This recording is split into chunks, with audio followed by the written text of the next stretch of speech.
नमस्कार दोस्तों, आज मैं आप सबके सामने जो घटना सुनाने जा रहा हूँ ये स्वामी विवेकानंद के जीवन से जुड़ी हुई है और गुरु की जो कृपा है उसको दिखाने वाली ये बहुत ही सुंदर घटना है। ये उस समय की बात है जब स्वामी विवेकानंद जी अपने गुरुदेव के देह त्याग के बाद देश के भ्रमण पे निकले हुए थे। तो वो गाजीपुर शहर में पहुंचते हैं। वहाँ पे उस समय एक पावहारी बाबा जी रहते थे जो एकांत प्रिय महात्मा थे। वो बहुत ही कम मिलते थे और वहाँ उनकी एक गुफा थी, उसमें वो रहते थे। योग विद्या का उनको अच्छा ज्ञान था। तो स्वामी विवेकानंद जी की ये इच्छा होती है कि इन महात्मा जी के मैं दर्शन करूं और योग विद्या का इनसे ज्ञान लूं।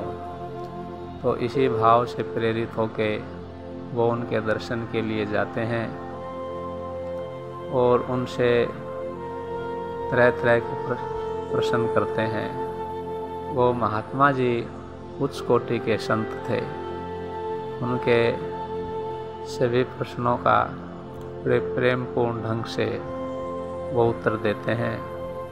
स्वामी विवेकानंद जी को उनके उत्तरों से संतुष्टि प्राप्त होती है और वो उनसे अपनी योग सीखने की इच्छा को प्रकट करते हैं। तो महात्मा जी कहते हैं, आप कल आके मुझसे मिलें, कल मैं आपको योग विद्या की दीक्षा दूंगा। तो स्वामी विवेकानंद जी महात्मा जी के पास से चल पड़ते हैं और वापिस आके विचार करने लगते हैं कि मेरे गुरुदेव ने मुझे सब कुछ प्रदान किया है, लेकिन पता नहीं क्यों मेरी वो जो समाधि में प्रवेश करने की इच्छा है वो बार बार उठ खड़ी होती है और वही आज भी इस विद्या को सीखने का कारण बन गई है। मैं उसको क्यों नहीं छोड़ पा रहा, जबकि मैंने तो अपने आप को अपने गुरुदेव को सौंप दिया है। इन्हीं विचारों में वो रात्रि को डूबे हुए थे। तो क्या देखते हैं, उनके सामने स्वामी रामकृष्ण परमहंस जी का स्वरूप जिस चारपाई पे वो लेटे थे उनके सामने आके खड़ा हो जाता है और उनके जो गुरुदेव के दोनों नेत्र बंद थे और आँखों से अश्रु बह रहे थे। वो बड़े दुखी मुद्रा में उनको दिखाई दिए और लगातार आँखों से अश्रु बहे जा रहे थे। अपने गुरुदेव की ऐसी दशा देख के स्वामी विवेकानंद जी को आश्चर्य भी हुआ और दुख भी हुआ। कुछ देर तक ये दृश्य उनको दिखता रहा, उसके बाद ये दृश्य गायब हो गया। तो वो विचार करने लगे कि ये सब क्या था, गुरुदेव मुझे इस तरह क्यों दिखाई दिए। तो वो सोचते हैं, क्योंकि वो एक बुद्धिजीवी व्यक्तित्व थे, तो वो सोचते हैं कि हो सकता है ये मेरे मन का भ्रम हो, इसकी तरफ मुझे ज़्यादा ध्यान नहीं देना चाहिए। मन तरह तरह के चित्र विचित्र अनुभव प्रकट करता है, उनमें से ये भी एक अनुभव होगा, तो इसको ज़्यादा महत्व देने की आवश्यकता नहीं है। तो वो अगले दिन जो योग की पावहारी बाबा से दीक्षा लेने की जो उनकी योजना थी, उसका इस घटना के बाद जो उनका मन था वो एक तरह से रुक सा गया। यानी वो दीक्षा के लिए नहीं जा पाए। कहीं ना कहीं इस घटना का उनके चित्त पर असर रहा। तो वो फिर कहते हैं, चलो आज गुरुदेव का इतना दुखी स्वरूप सामने प्रकट हुआ, मैं दीक्षा नहीं लेता, अगले दिन दीक्षा के लिए जाऊंगा। तो दोस्तों, अगले दिन फिर वही घटना दोबारा घटती है। उनके सामने उनके गुरुदेव फिर उसी स्वरूप में प्रकट होते हैं। वहीं बंद नेत्र, वहीं लगातार नेत्रों से आंसू बह रहे हैं, नेत्र बंद हैं, दुखी मुद्रा उनको दिखाई दी अपने गुरुदेव की। तो स्वामी विवेकानंद जी फिर दोबारा आंखों को मल के देखते हैं तो दृश्य का लोप हो जाता है और उनको अपने गुरु की अवस्था देख के बड़ा दुख होता है।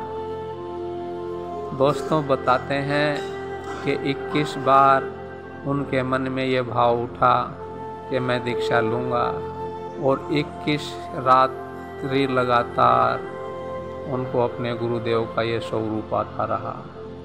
अंत में हार के उन्होंने अपने दोनों हाथ जोड़ लिए एक रात को, और मन ही मन रोते हुए अपने गुरुदेव से प्रार्थना करने लगे कि हे गुरुदेव, मैं तेरा क्षुद्र बुद्धि का बालक हूँ, मैं नहीं जानता कि मेरा कल्याण किस बात में है। जब मैंने अपने आप को पूरी तरह समर्पित कर दिया है तो मुझे दूसरा गुरु नहीं बनाना चाहिए, इसका कोई अर्थ नहीं बचता।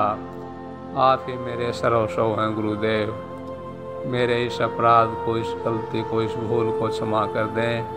अपना बालक, अज्ञानी बालक समझ के आगे से ऐसी भूल, ऐसी गलती दोबारा नहीं करूँगा। तो दोस्तों देखिए, कितने मार्मिक और सुंदर घटना है।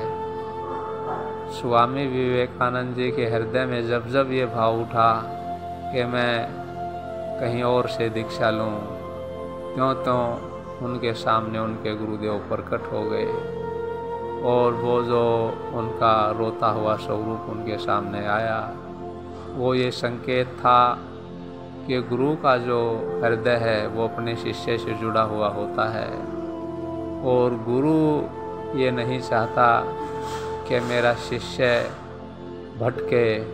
जब उसको पूरी तरह अपने गुरु से वो ज्ञान मिल चुका है तो शिष्य को अपनी निष्ठा अपने गुरु से नहीं डिगानी चाहिए। उसको एक निष्ठ भाव से पूरी श्रद्धा और समर्पण के साथ अपने गुरु के बताए हुए मार्ग पर चलना चाहिए। उसमें ही उसका परम कल्याण निहित है। जब गुरु ये देखता है कि मेरा शिष्य इस कल्याण के मार्ग को प्राप्त करके इसे भटक जाएगा, तो गुरु को बड़ी हार्दिक पीड़ा होती है।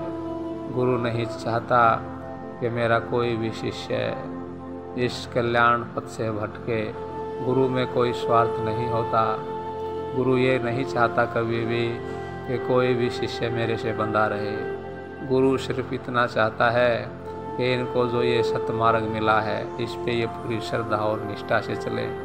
गुरु का कोई व्यक्तिगत स्वार्थ नहीं होता, और इसी वजह से उनको बार बार अपने गुरुदेव के दर्शन हो रहे थे। स्वामी विवेकानंद जी थोड़े से देर के लिए ही भटके थे, लेकिन अंदर से जो उनका भाव था, अपने गुरु के प्रति बहुत गहरा भाव था। तभी तो इतने शुद्ध और निर्मल चित्त के कारण ही उनको अपने गुरु के शरीर त्याग के बाद भी दर्शन हो पाए और साक्षात मार्गदर्शन प्राप्त हुआ, और उनके गुरुदेव ने उनको भटकने से बचा लिया।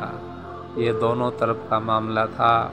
उस तरफ उनको एक पूर्ण समर्थ महापुरुष मिले हुए थे, और इस तरफ वो भी बहुत उच्च कोटि के महापुरुष थे, साधक थे, पवित्र अंतःकरण की जीवात्मा थे। दोनों तरफ का कनेक्शन जुड़ा हुआ था। तो कहने का भाव ये है मित्रों, जिस शिष्य का अपने गुरु से दिली कनेक्शन जुड़ जाता है, हृदय का तार जुड़ जाता है, अगर वो कभी भूल से भी कोई गलती या अपराध करता है तो उसके जो गुरु हैं वो उसको संभाल लेते हैं। प्रत्यक्ष या परोक्ष रूप से उसको मार्गदर्शन प्राप्त होता है। वो गुरु तत्व गुरु के रूप में प्रकट होता है और उस शिष्य को भटकने से बचाता है, दोबारा सन्मार्ग पे लेके आता है। यही हमें स्वामी राम कृष्ण जी की कृपा से समझ में आया है, और यही स्वामी विवेकानंद जी के जीवन से हमें शिक्षा मिलती है।